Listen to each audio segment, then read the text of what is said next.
Sebenarnya jamasan pusaka ini ritualnya seperti apa? Itu pakem-pakemnya. Jamasan pusaka itu kalau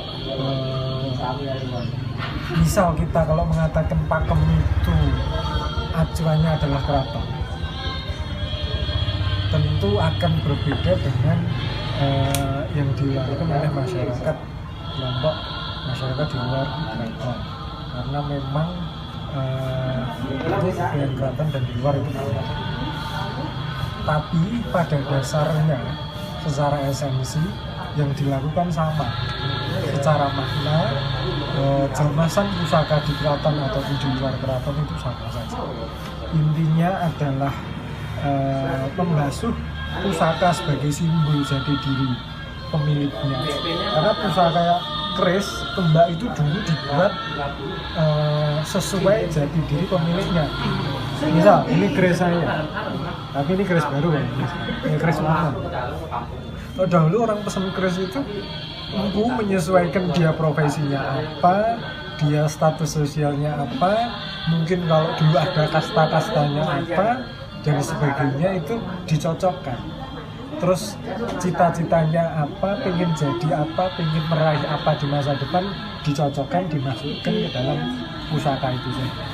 Termasuk juga dia punya karakter seperti apa, lahir tanggal berapa, hari apa, wetone apa, neptune apa, itu semua dicocokkan. Kemudian juga anatomi tubuh, dia tingginya berapa, panjang tangannya berapa, panjang depannya berapa, tegak atau tidak, gemuk atau tidak, itu semua disesuaikan dengan keris pusakanya. Maka pusaka itu dikatakan sebagai simbol jati diri. Setelah itu ada proses jamasan. Jamasan itu kan secara bahasa merupakan bahasa pembasuh yang paling tinggi secara strata bahasa Jawa. Kalau dijamas berarti yang dijamas itu hal mulia. Maka kalau orang sebenarnya berampas itu siram jamas. Ya, pusaka dipersonifikasikan sebagai manusia juga, karena tadi keris ini mewakili jati diri kita. Maka bahasa untuk mencuci tidak mencuci seperti halnya benda-benda yang lain, tapi bahasanya dijamas. Dijamas dengan ada kembang telon, kembang setaman dan sebagainya. Air bunga itu sebagai simbol satu hal yang harum, maknanya yang baik-baik. Maka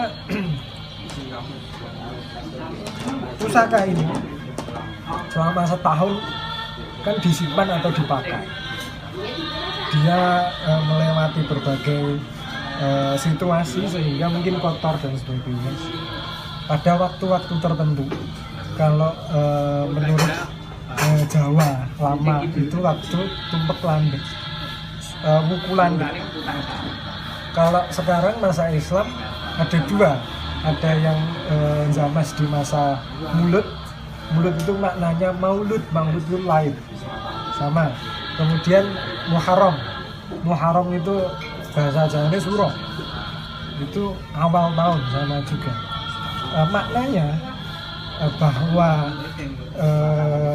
pusaka sebagai simbol jati diri itu selalu dibasuh pada awal tahun, diwakili kata mulut lahir, dan Muharram awal tahun Islam. Terus kalau di Jawa kuna ada, di Syaka ada buku landep, ya, dibasuh waktu-waktu itu sebagai simbol pembersihan diri, supaya ke depan dalam menjalani satu tahun ke depan itu diri kita suci, diri kita bersih. Maka dalam menjalani hari-hari bisa lebih baik lagi, maksudnya gitu. Kalau tata cara sama, di keraton di luar sama saja. Pasti juga ada sesaji. Kalau sesaji juga macam-macam juga. Ini sesaji paling kecil untuk jamasan. Itu antara lain dari desa. bakunya yang paling minimal itu cok bakal. Cok bakal artinya bebakal. Bebakal itu ya satu awal, satu hal yang lahir yang diharapkan nanti akan tumbuh. Maka minimal sesaji itu cok bakal. Kalau di keraton mungkin lebih banyak. Kan tadi sebelum dibuka dengan kidung tadi ada kayak diolesi minyak. Kalau diolesi minyak itu biasanya untuk keris-keris yang sudah dalam kondisi terwarangi. Terwarangi itu tadi yang sudah di-coating dengan arsenik. Kalau bahasa tradisionalnya warangan, itu batu dari Cina. Batu dari Cina dicampur dengan air peresan jeruk nipis dengan komposisi tertentu jadi warangan. Fungsinya untuk melindungi bilah dari oksidasi, dari karat dan sebagainya. Setelah itu baru dibuka dengan itu. Berarti kalau urutannya sama, berarti urutan di sini sama dengan yang di keraton mungkin urutannya mungkin lebih panjang. Yeah. Kalau di sini dibuka dengan kidung. Kalau ini tadi ada kidung Sang Panggandring Dandang Gulo, mungkin ada kidung Haji Warongko. Ini mungkin catepannya baru, tapi ini sebagai penghormatan terhadap prosesi jamasan pusaka itu sendiri. Karena isinya dari tembang ini setelah saya baca menceritakan soal hakikat daripada proses jamasan pusaka.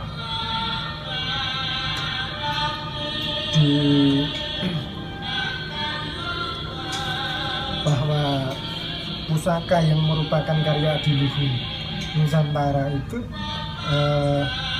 harus diuri-uri, termasuk proses nguri-uri kan dengan adanya prosesi jamasan ini.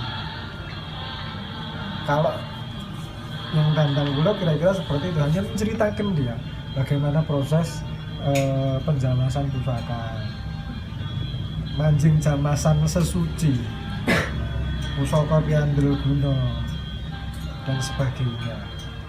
Linerep tirta umbul dibasuh dengan air mata air. Kemudian setelah Dandang Gulo tadi kan dilanjutkan dengan Sekar Pangkur Gedong Kuning. Itu sangat lazim digunakan dalam setiap prosesi upacara masyarakat Jawa untuk mengawali. Tujuannya adalah untuk singkir sengkolo, menghindarkan acara tersebut, hajat tersebut dari berbagai hambatan dan sebagainya. Entah itu dari dalam atau dari luar, yang nampak maupun yang tidak nampak.